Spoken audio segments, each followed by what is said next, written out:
حالیہ 10 برس کے دوران اسلام آباد میں 8 دھرنوں کے پنڈال سجے۔ 14 اگست 2014 کو مسلم لیگ نون کی حکومت گرانے کے لیے تحریک انصاف کا آزادی مارچ اور پاکستان عوامی تحریک کا انقلاب مارچ اسلام آباد پہنچ کر دھرنے میں تبدیل ہو گئے۔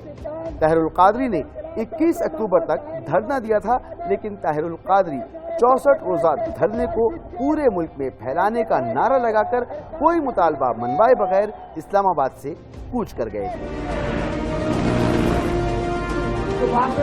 شہید کر دو،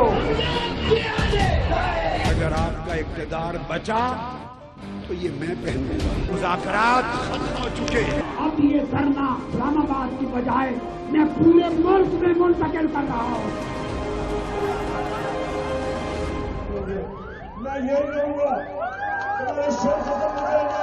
اسی دھرنے میں شریک عمران خان بھی مسلم لیگ نون کی حکومت کے خاتمے سے کم شرط پر بات کرنے کو تیار نہیں تھے اور برملا اس کا اظہار بھی کرتے تھے۔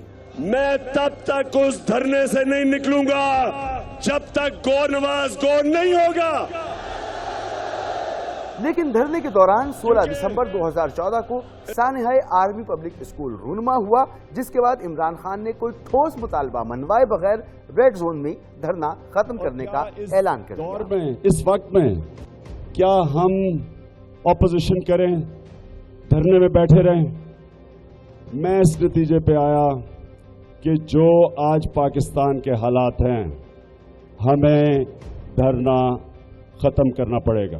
دلچسپ بات یہ ہے کہ ڈاکٹر طاہر القادری نے جنوری 2013 میں پیپلز پارٹی کی حکومت ختم کرنے کے لیے بھی دھرنا دیا تھا۔ علامہ نے حکومت کو خوب للکارا، مظاہرین اور ناظرین کی سیاسی تفریح تباہ کا بھرپور خیال رکھا کیا، لیکن صرف 4 روز بعد حکومت سے مبینہ ڈیل اور کارکنوں کی رہائی کی شرط پر دھرنا ختم کر دیا گیا۔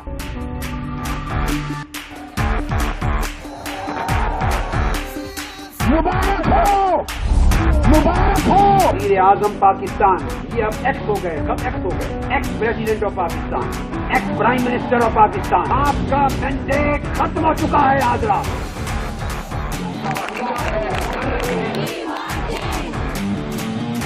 ان سارے احباب کی اور صدر پاکستان کی مداخلت اور سازشوں سے وہ شیطانی حملہ جو ہونا تھا وہ پسپا ہوا، ناکام ہوا، نامراد ہوا۔ تحقیقات کے ہونے تک جی آئی ٹی 2013 میں پیپلز پارٹی کی حکومت اور 2014 میں مسلم لیگ نون کی قیادت کو علامہ صاحب نے الٹیمیٹم دینے سے بھی رعایت نہیں برتی۔ 12 بجنے والے ہیں کہ رات کے 12 بجے آپ کے 12 بجا دیں گے۔ اس نظام کا بستر لپیٹ دو اور زمینیاں فائز کر دو، گھروں کو چلے جائیں، نہیں تو جماعت مست کر دو۔ انقلاب کا کسی بھی وقت ٹائم فریم دینے کے لیے یہاں آؤں گا، انتظار کرتے رہنا، اور انقلاب آنے کو ہے، کل عوام خود فیصلے کرنے والے ہیں۔ صرف 1.5 گھنٹے کی ڈیڈ لائن دے رہا۔ اگر آپ کو میں جیت نہیں دلوا سکتا تو زندہ نہیں رہنا چاہوں گا۔ اپنا سارا سامان کارگو کروا دیا ہے کینیڈا میں۔ میں اپنے پہننے کا ایک جوتا بھی چھوڑ کے نہیں آیا، میں ایک جراب بھی چھوڑ کے نہیں آیا۔ پاناما اسکینڈل سامنے آنے کے بعد نومبر 2016 میں عمران خان نے نواز شریف کی تلاشی اور مسلم لیگ نون کی حکومت کے خلاف اسلام آباد لاک ڈاؤن کا اعلان کیا تھا، لیکن تحریک انصاف کارکنوں کو متحرک کرنے میں بری طرح ناکام رہی۔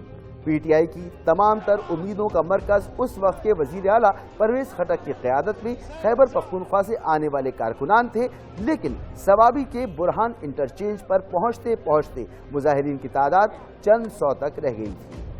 چنانچہ احتجاجی سیاست سے مسلم لیگ نون کی حکومت تو نہ گری، البتہ عمران خان کو اسلام آباد لاک ڈاؤن اور دھرنے کو یوم تشکر میں بدلنا پڑا۔ کل یہ جو مرضی کر لیں، سڑکیں کھودے، میں پیدل نکلوں گا۔ میں نے 2 کو نکلنا ہے، جو بھی رکاوٹ ڈالنا چاہتے ہیں میں 2 کو نکلوں گا، اور جائیں گے اسلام آباد کے اندر۔ سپریم کورٹ نے فیصلہ کیا کہ پرسوں سے نواز شریف کی تلاشی شروع ہوگی۔ واپس گھروں پہ جاؤ۔ ہم نے اب فیصلہ کیا ہے کہ کل پریڈ گراؤنڈ کے اوپر یوم تشکر بنائیں گے۔ یہ جو جیت ہوئی ہے یہ سارے پاکستانیوں کی ہوئی ہے۔ علامہ خادم حسین رضوی اور تحریک لبیک نے 27 مارچ 2016 کو ممتاز قادری کے چہلم سے پاکستان کی دھرنا سیاست میں قدم رکھا۔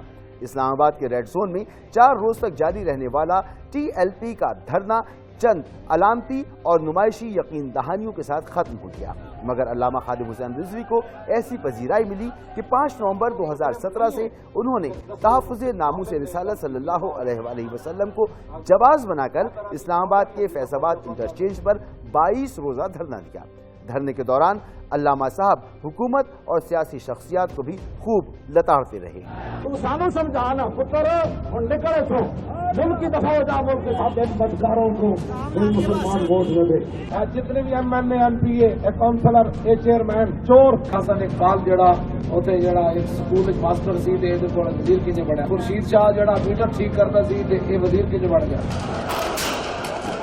فیض آباد دھرنے میں 100 سے زائد سیکیورٹی اہلکار زخمی ہوئے، سرکاری املاک کو نقصان پہنچا، وزیر قانون زاہد حامد کو استعفیٰ دینا پڑا، جس کے بعد اسلام آباد ہائی کورٹ کے حکم کے بعد مظاہرین کے خلاف ایکشن لیا گیا۔